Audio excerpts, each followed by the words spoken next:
Halo semuanya, apa kabar Bapak Ibu Brusis semua?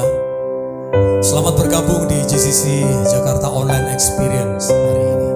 Kita bersyukur sebab kemurahan Tuhan memberkati kita semua dengan kesehatan dan kemampuan untuk menjalani kehidupan di masa-masa sulit sampai dengan hari ini. Pertemuan seperti ini menolong kita semua untuk saling menguatkan. Tuhan menyertai, Tuhan memberkati ibadah kita bersama hari ini.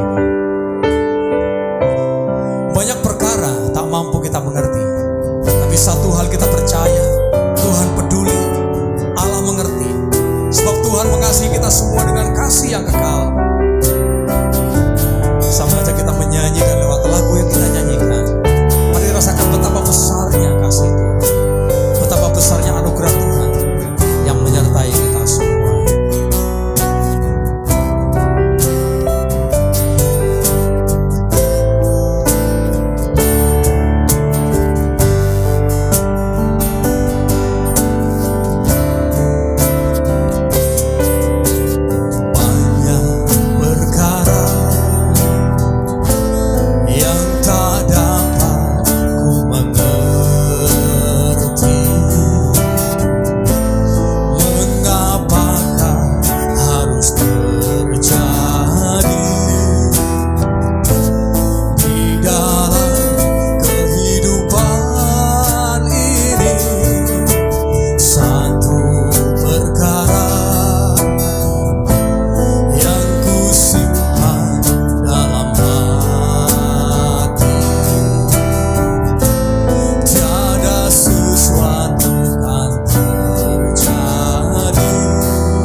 Halo, apa kabar semua yang bukan Kristen dan yang Kristen?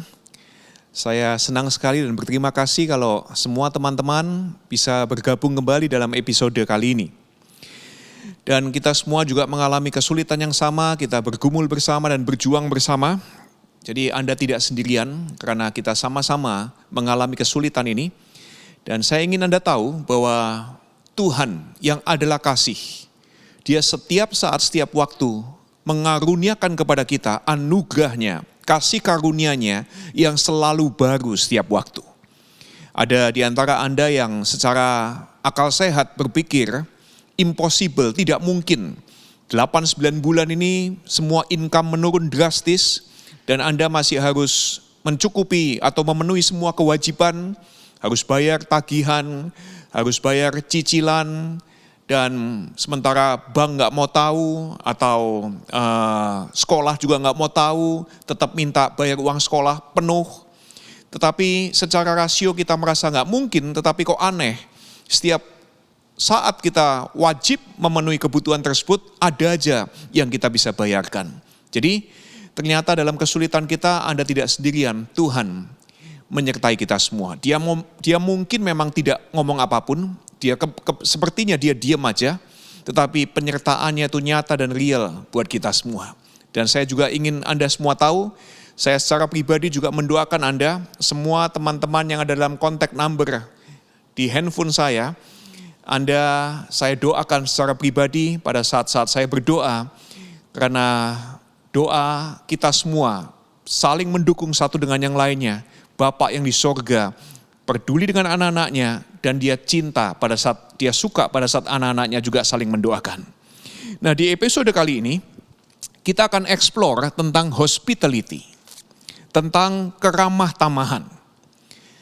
Hospitality artinya welcoming the stranger. Hospitality, keramah tamahan, menyambut orang asing. Menyambut orang asing ke wilayah kita. Kalau wilayah kita rumah, berarti kita menyambut orang asing ke rumah kita. Organisasi berarti menyambut mereka ke organisasi kita. Ke rumah ibadah kita. Kalau kita Kristen berarti kita menyambut orang asing ke gereja. Kalau Anda bukan Kristen, Anda Islam, Muslim, atau Buddha, atau Hindu, berarti Anda menyambut orang asing ke masjid, ke vihara, atau ke pura. Tetapi pada seseorang yang ramah menawarkan hospitality, siapa yang biasanya kita undang? Siapa yang biasanya kita sambut? Ini yang biasanya kita sambut dengan ramah. Teman-teman yang hobinya sama. Teman-teman yang sikapnya kita suka, kita nikmati. Teman-teman yang obrolannya itu cocok, nyambung dengan kita. Nah, kalau obrolannya nyambung, hobinya sama, sikapnya kita suka, maka kita sambut dengan ramah. Kita undang bahkan ke wilayah kita, ke rumah kita, ke gereja kita. Atau siapa yang biasanya kita sambut adalah teman-teman yang kita misalnya ajak mereka untuk makan siang bersama, teman-teman yang kita traktir, yang kita expect suatu hari mereka akan beri kita kembali. Jadi kita traktir mereka, kita beri mereka keramahan, kita expect something in return. Sesuatu yang menyenangkan kita ke depan. Kerjasama yang menguntungkankah? Atau deal yang bagus buat kita secara pribadi. Kalau Anda hari-hari ini masuk ke toko-toko dengan brand tertentu, toko-toko dengan brand tertentu sudah melatih penjaganya untuk menyambut tamu-tamu dengan ramah. Dan pada saat Anda masuk ke toko-toko dengan brand tertentu, mata-mata yang sudah terlatih akan men-scan Anda secara cepat dan detail. Dari ujung rambut sampai ujung kaki, Anda di-scan. Sepatunya pakai apa nih? Ban pinggangnya pakai apa nih? Jeansnya merek apa nih? Pakaiannya atas pakai apa nih? Ikat kepala pakai apa? Bahkan kalau Anda wanita, make up pun langsung bisa dilihat. Warna lipstiknya dari bahan apa? Norak kah, kampungan kah, atau berkelas kah? Dan hasil scan mata-mata ahli tersebut akan menentukan level keramahan yang akan Anda terima. Jadi hospitality, welcoming the stranger sekarang berubah jadi bisnis tertentu.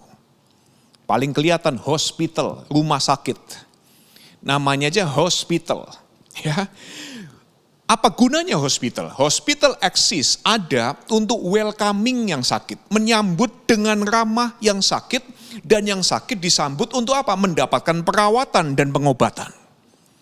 Yang sakit tidak perlu diundang untuk datang ke rumah sakit. Yang sakit tidak perlu menunjukkan undangan untuk dirawat dan disambut di rumah sakit. Karena nggak ada orang sakit dengan undangan. Dan rumah sakit tidak butuh mengirimkan undangan supaya orang sakit datang. Tapi yang terjadi hari ini, hospital adalah bisnis yang menguntungkan. Ada berbagai macam kelas di rumah sakit. Jadi hospital yang welcoming yang sakit sekarang ada kelas-kelasnya. Kelasnya berdasarkan undangan. Undangannya berdasarkan berapa biaya yang Anda bayarkan. Ya, kalau Anda tidak punya undangan sesuai dengan harga yang Anda bayar, Anda mau sekarat sekalipun, ada banyak rumah sakit yang menolak Anda untuk dirawat, disambut dengan baik. Bahkan di gereja-gereja ada namanya tim hospitality, tim keramah tamahan. Apa gunanya tim keramah tamahan? Ternyata khusus untuk menyambut guest speakers, guest artist. Saya pernah menemani teman saya khotbah di sebuah tempat. Dia masuk duluan, kemudian saya parkir mobil. Nah, kemudian saya cepat-cepat nyusul dia. Ternyata saya melihat dari jauh dia disambut oleh tim keramah tamahan gereja tersebut, tim hospitality. Diajak khusus masuk ke ruangan khusus, hospitality transit room namanya. Jadi saya nyusul dong, wong saya temannya. Saya nyusul, ada yang jaga di sono. Dan kemudian saya tidak boleh masuk. Pada saat saya nggak boleh masuk, saya bilang kepada yang jaga, kamu tahu nggak siapa saya? Yang jaga bilang, tahu. Anda adalah orang yang tidak diundang ke ruang hospitality ini. Jadi ternyata ada inhospitality dalam hospitality. Ada ketidakramahan dalam keramatamahan yang kita tunjukkan. Lain kata, keramatamahan yang kita tunjukkan ternyata mengandung hostility. Kesadisan, kekejaman, penghinaan, mengacukan orang lain, hostile hospitality. Dan saya punya teman-teman, ada mungkin teman-teman yang bukan Kristen yang hari ini juga menyaksikan episode ini, pernah mengalami hostile hospitality di lingkungan-lingkungan gereja, di mana orang-orang seperti saya yang Kristen mengaku mengikuti Yesus Kristus. Dan hostile hospitality yang Anda alami membuat Anda tidak suka dengan gereja, tidak suka dengan orang Kristen. Untuk hal tersebut saya memohon maaf dan meminta maaf. Dan untuk informasi bagi Anda, kalau saya aja yang Kristen, bahkan pendeta sering mengalami hostile hospitality dari orang-orang Kristen. Karena apa? Doktrinnya beda, value-nya beda, cara pelayanannya beda, gerejanya modelnya juga beda. Gak ada lampu sorot. Kalau di tempat saya mungkin ada lampu sorotnya dianggap kayak diskotik. Ada gereja orang-orang Kristen yang tidak mau minum alkohol atau ngakunya nggak minum alkohol, nggak tahu kalau di belakang. Ya, jadi orang-orang yang berbeda ternyata menunjukkan hostile hospitality bahkan kepada temannya, sesama rekannya yang Kristen, bahkan pendeta. Nah, suatu saat Tuhan Yesus diundang ke rumah seorang pemimpin orang Farisi. Orang Farisi adalah salah satu kelompok elit di antara bangsa Yahudi.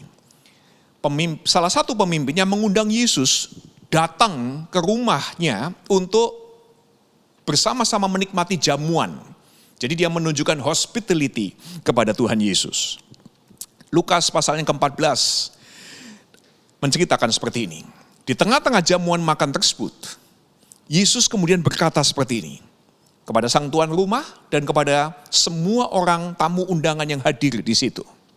Dan dia berkata seperti ini, apabila kamu mengadakan perjamuan siang atau perjamuan malam atau mengundang pesta, makan siang, makan malam, apapun itu bentuknya, jangan engkau mengundang sahabat-sahabatmu. Jangan engkau mengundang saudara-saudaramu, kaum keluargamu atau tetanggamu yang kaya. Karena apa? Kalau kamu undang temanmu yang cocok dengan kamu, yang kamu suka yang kaya, mereka akan balas dengan mengundang engkau kembali. Dan dengan demikian pula, dan dengan demikian engkau mendapatkan balasnya. Jadi Anda beri, sekarang Anda terima balik pemberian Anda. Tetapi jika engkau mengadakan perjamuan, Tuhan Yesus melanjutkan, undanglah orang-orang miskin.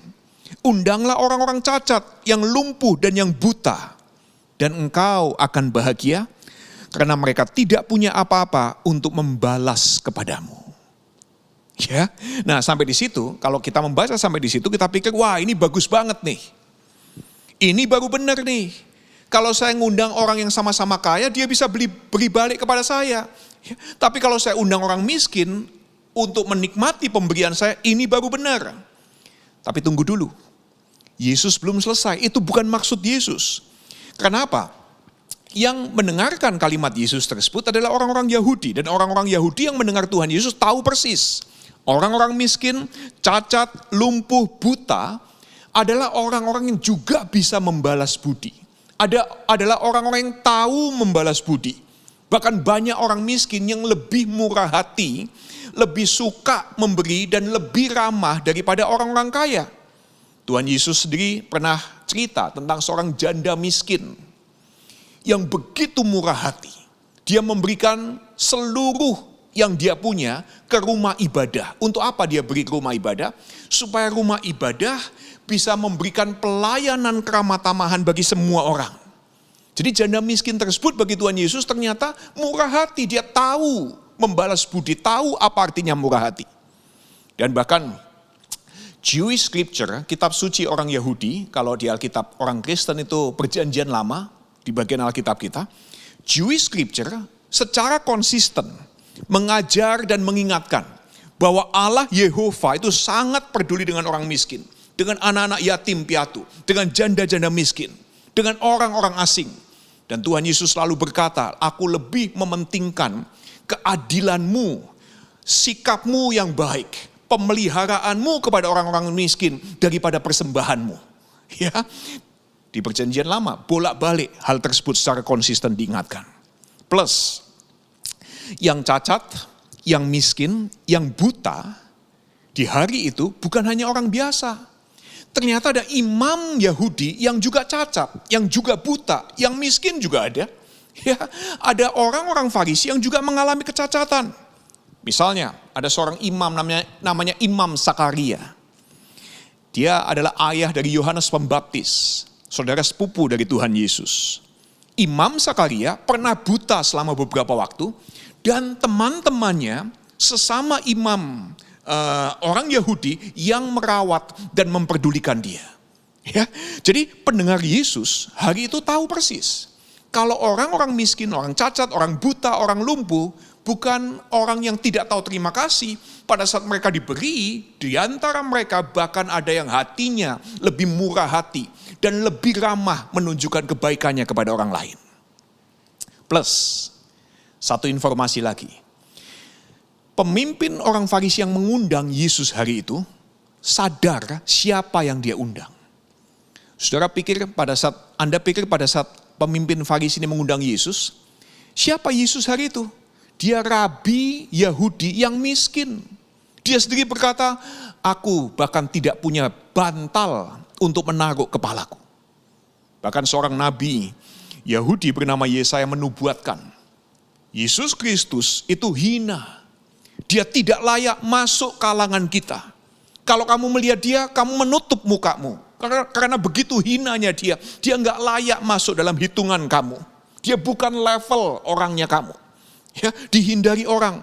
Jadi pemimpin Yahudi yang mengundang Yesus hari itu sadar, Yesus pun adalah seorang rabi miskin. Jadi kalau Anda pikir ya, pada saat Anda ramah dan menyambut orang miskin gitu aja cukup, karena mereka tidak bisa membalas keramahan dan pemberian Anda, dan itu membuat Anda bahagia, itu bukan maksud Yesus. Ya, plus dia tambahkan kalimat ini, memang kalau sampai kamu beri mereka, dan kemudian mereka ucapkan terima kasih, kamu mendapat balasnya pada hari kebangkitan orang-orang benar. Kenapa? Kalau sampai ada orang miskin, cacat dan lumpuh, yang Anda sambut, Anda beri makan. Kalau Anda pernah punya pengalaman, gak usah diajak ke rumahmu lah. Gak usah diajak ke rumah Anda. Anda kasih nasi bungkus saja nih kepada pemulung di jalan. Selama beberapa waktu kemarin kan ada yang suka ngasih-kasih seperti itu. Mereka aja sudah terima kasih kepada Anda. Bahkan ada orang yang sengaja buat video ekspresi orang-orang yang diberi pada saat mendapatkan pemberian dan keramahan dari sang pemberi. Mereka begitu bersyukur. Mereka memuji dan memuliakan yang memberikan keramahan kepada mereka.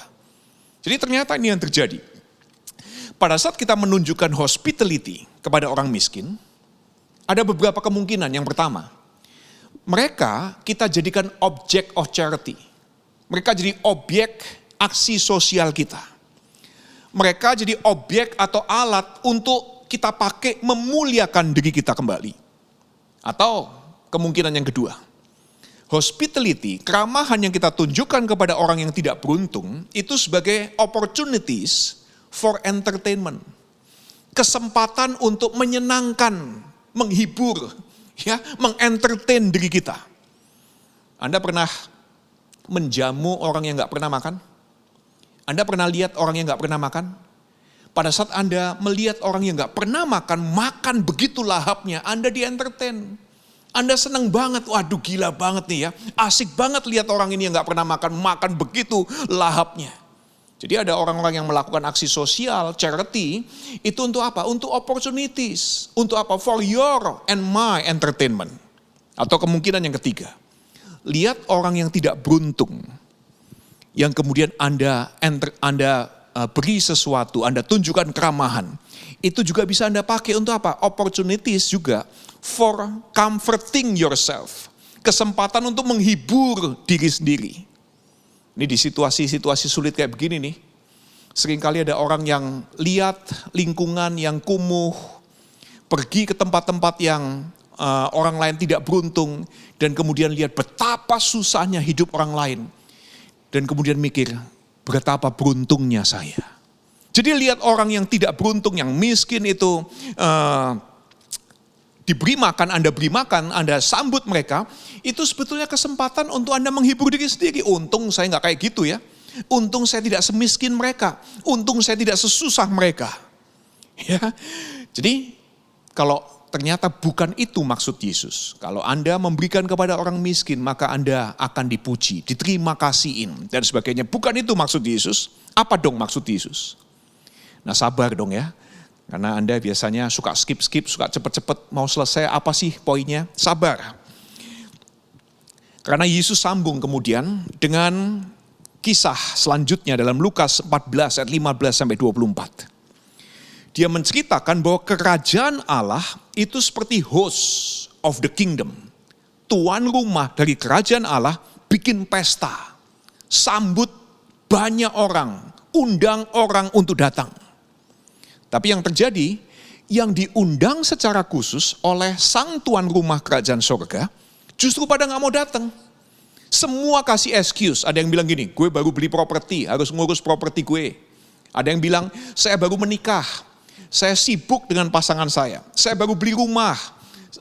Ada yang bilang orang tua saya sakit. Semua tamu undangan yang diundang secara khusus untuk menikmati hospitality, keramahan dari sang tuan rumah kerajaan surga, semua kasih alasan dan tidak mau datang. Nah, pertanyaannya kenapa kok tamu-tamu undangan khusus tersebut gak datang?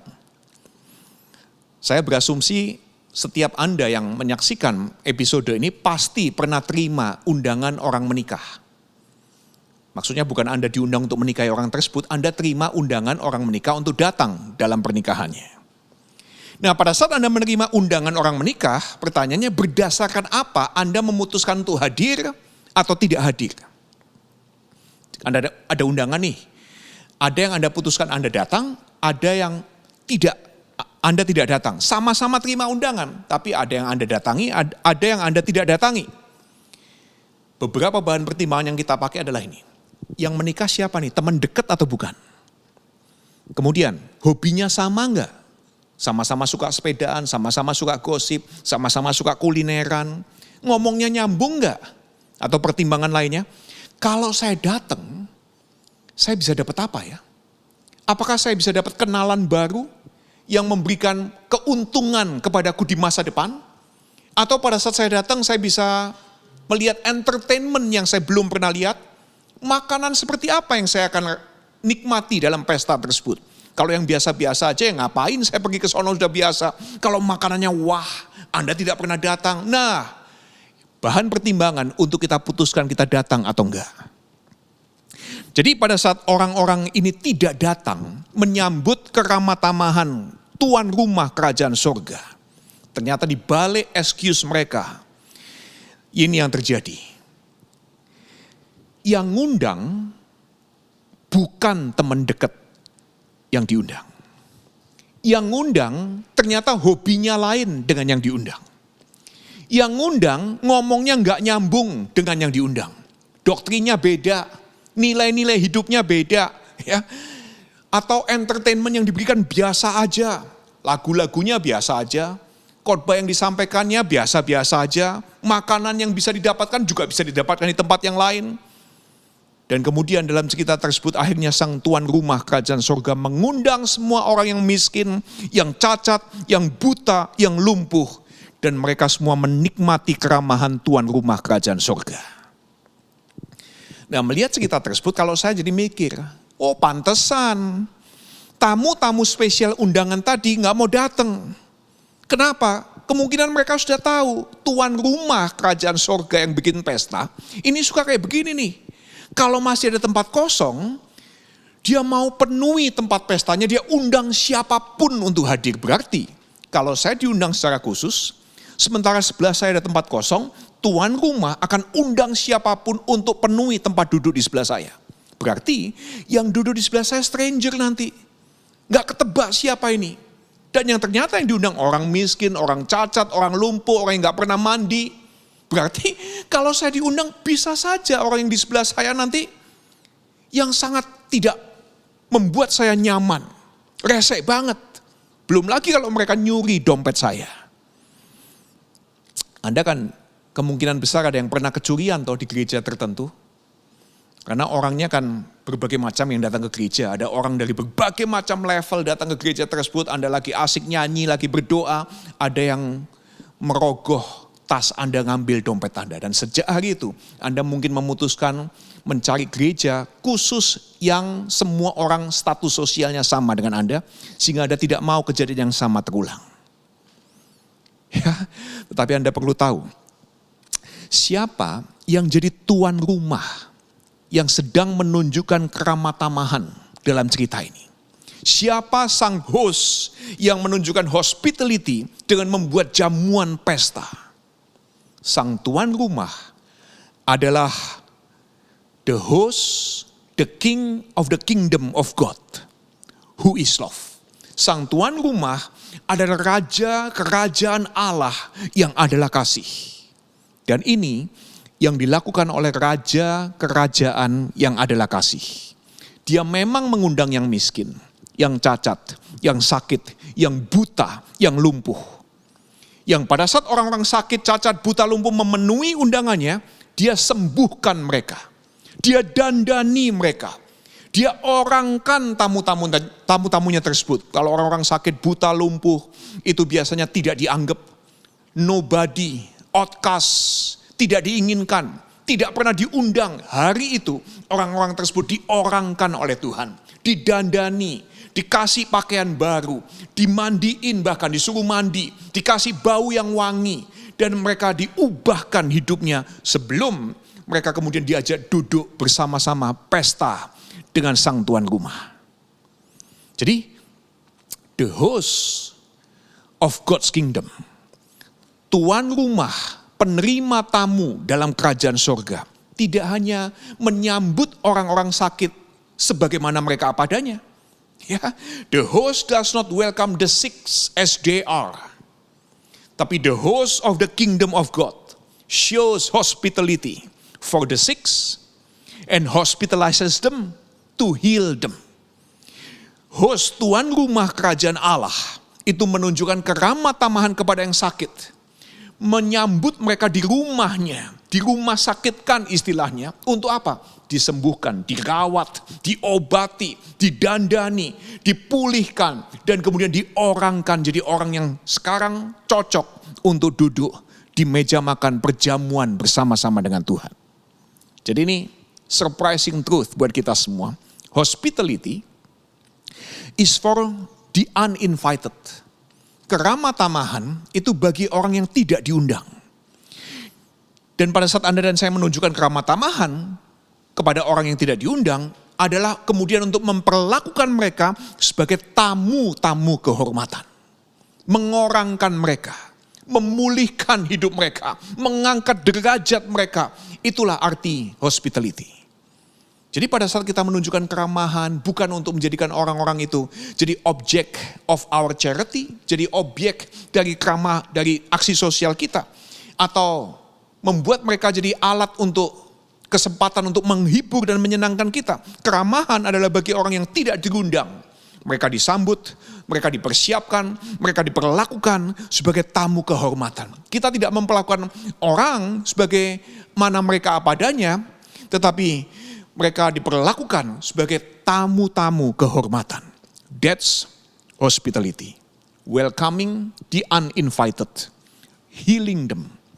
Treating them as honored guests. Memperlakukan mereka, menyembuhkan mereka sebagai tamu-tamu kehormatan. Jadi kalau Anda merasa percaya diri untuk bisa ramah, yakin Anda hari ini bisa ramah. Anda mau ramah dengan seseorang, Anda bilang saya mau menunjukkan keramahan, hospitality kepada seseorang. Anda perlu pikir 7 kali hari ini. Ya, kenapa? Gampang mana? Anda undang orang, kasih mereka 1 paket sembako. Kalau itu bukan hospitality, itu acts of charity. Itu tindakan sumbangan. Anda membuat orang yang hadir sebagai objek dari your charity. Itu bukan hospitality, that's charity. Ya. Nah, tetapi pada saat hospitality ditunjukkan, itu berarti Anda mengundang orang asing, pengemis, orang yang berbeda dengan Anda, yang tidak pernah mandi ke rumah Anda. Duduk makan bersama dengan Anda, pakai piring yang sama, pakai sendok garpu yang sama warnanya, sama modelnya, pakai gelas yang sama modelnya. Kalau Anda mengundang teman Anda ke rumah Anda, diajak makan, dan kemudian teman Anda kasih piring yang beda, sendoknya beda, itu bukan keramahan, itu penghinaan. Kalau Anda undang makan seseorang, semuanya sama, Anda pun ambil lauk pauk dari piring lauk pauk yang sama. Dan saya pernah merasakan betapa sulitnya untuk menunjukkan hospitality kepada orang yang berbeda dengan saya. Saya pernah makan dengan orang yang beda culture, dari piring lauk yang sama. Dia ambil lauk, saya pakai sendok, dia pakai tangannya. Makan juga pakai tangannya, dengan tangan yang sama masuk ke mulutnya, dia ambil lauk pauk yang lain. Ya, betapa sulitnya menunjukkan keramahan kepada orang yang berbeda sekali dengan kita. Jadi kalau Anda merasa confident, sanggup menunjukkan keramahan, perlu pikir 7 kali hari ini. Ya, tapi satu lagi kejutan buat kita dari kita ini. Tuan rumah kerajaan surga ini yang menunjukkan keramahan dalam cerita Yesus. Apa yang terjadi dengan sang tuan rumah? Ada seorang anak laki kecil, suatu hari dia lewat sebuah pet shop, sebuah toko yang menjual binatang. Dan dia lihat iklan di pintu toko tersebut, puppies for sale, anak-anak anjing dijual. Dia masuk dan ditunjukin ada 5 anak anjing yang kecil, cute, lucu, dijual. Dia tanya berapa harganya? Oh, ada yang 500.000, ada yang 600.000. Dia bilang, waduh saya kepingin banget beli 1 loh.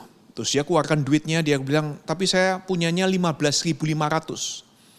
Jadi sang pet shop owner kemudian berkata, oh kalau gitu kamu belum bisa beli. Kamu perlu nabung dulu. Nanti kalau uangnya sudah cukup baru kamu bisa beli salah satu dari anak anjing yang lucu ini, papi yang lucu ini. Nah, dia masih lihat sana sini, dari belakang keluar orang bawa, pegawai toko bawa anak anjing yang lain yang lebih kecil daripada yang 5 tadi. Tapi anak anjing ini cacat kaki belakangnya. Gak bisa berdiri, setiap berdiri jatuh, duduk terus. Dia mencoba merangkak dengan kaki depannya. Dan kemudian anak kecil ini tanya, anak laki ini tanya kepada penjaga toko, apa yang terjadi? Kenapa si anjing yang itu? Dia katakan, oh iya ini lahir dengan cacat, dia tidak mungkin bisa berdiri, gak mungkin bisa jalan, gak mungkin bisa lari. Dia kalau tumbuh pun pasti hanya bergantung pada 2 kaki depannya. Dia akan menyeret tubuhnya sepanjang waktu. Dan kemudian sang anak berkata, saya berharap saya bisa beli papi yang itu. Cuma uang saya gak cukup. Tapi saya akan tabung, saya ingin beli papi yang itu. Pet shop owner, Pemilik kemudian berkata seperti ini, yang ini gak dijual nak. Kalau kamu mau, saya kasih gratis. Tapi anak tersebut kemudian kecewa, dia ngomong seperti ini. Saya gak mau bapak kasih anjing kecil itu gratis kepada saya. Papi itu, anjing kecil itu nilainya sama, harganya sama dengan anak-anak anjing yang lain. Saya akan beli dengan harga 500.000. Hari ini saya bayar dulu 15.500. Sisanya saya akan cicil tiap bulan, saya akan bayar 5.000 sampai lunas. Seharga 500.000 rupiah. Pet shop ownernya bingung sendiri. Dikasih gratis malah mau bayar. Tanya, ngapain? Kamu habisin uang untuk punya papi ini. Cacat ini. Sampai kapanpun dia gak bisa lari, gak bisa berdiri, dia gak bisa main-main sama kamu seperti papis lainnya. Dan si anak itu, hari itu pakai celana panjang, dia angkat celananya. Dia tunjukin kakinya yang cacat, yang crippled, yang tertekuk. Disupport oleh metal, besi. Dan kemudian ngomong kepada pet shop owner tersebut, Pak, saya juga gak bisa main-main seperti anak lainnya. Saya juga gak bisa lari-lari seperti teman-teman saya yang lain. Papi ini perlu orang kaya saya yang bisa ngertiin dirinya. Tahukah Anda semua, termasuk saya, kita semua ini strangers, kita semua ini orang-orang yang uninvited, crippled, cacat, outcast, gak ada yang menginginkan kita sebetulnya. Ya, banyak teman-teman yang selama 5-6 bulan terakhir ini karena di rumah saja merasa lonely. Ada beberapa orang yang merasa selama beberapa waktu ini tidak diinginkan, merasa sendirian dalam menghadapi kehidupan ini. We just feel so lonely. Karena ada yang menghadapi kehidupan yang begitu tough. Tapi hari ini Anda perlu tahu, kita semua memiliki sahabat di tempat yang maha tinggi. Yang ngertiin hidup kita. Dan dia juga sahabat yang ngerti artinya apa itu tidak diinginkan orang lain. Gak diundang orang lain. Dia adalah Allah yang tersalib, crippled. Jadi siapa yang mengundang dan menunjukkan keramahan dalam kisah Tuhan Yesus ini? Raja kerajaan sorga, Yesus Kristus yang juga hina, yang juga tidak diinginkan, yang juga tersalib. Dia juga uninvited, unwanted. Dia tahu persis yang Anda dan saya rasakan. Jadi hospitality is for the uninvited. Dan treat them, memperlakukan the uninvited, orang-orang yang tidak diundang sebagai tamu-tamu yang penting. Keramah tamahan adalah pada saat kita menunjukkan bagaimana orang-orang yang tidak diundang, yang tidak layak, yang tidak diinginkan justru didandani, diorangkan, dipersiapkan, diperlakukan sebagai tamu-tamu kehormatan yang bisa duduk bersama dengan kita di meja makan, di mana kita menunjukkan keramahan. Diajari caranya makan, diajari caranya pakai sendok, motong daging dengan manner yang cocok dengan cara kita pada saat menjamu orang lain. Jadi beberapa aplikasi buat kita. Yang pertama, bagi kita-kita yang merasa tertolak, Anda perlu tahu hari ini, banyak orang yang seringkali yang bukan Kristen merasa tertolak. Tapi bagi Anda yang bukan Kristen, khususnya kalau Anda merasa selama ini tertolak, khususnya karena Anda merasa tertolak oleh orang-orang seperti saya, bagi Anda yang merasa tertolak, Anda perlu tahu Anda sama seperti saya adalah anak Tuhan.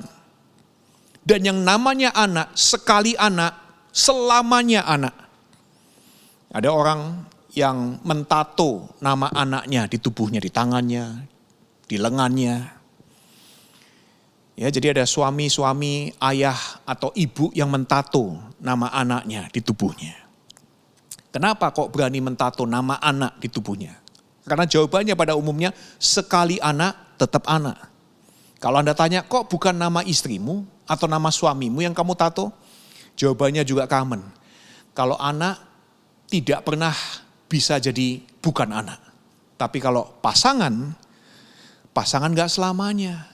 Karena satu dan lain hal seringkali orang-orang yang bersama dengan kita tidak lagi bersama dengan kita karena berbagai sebab dan faktor.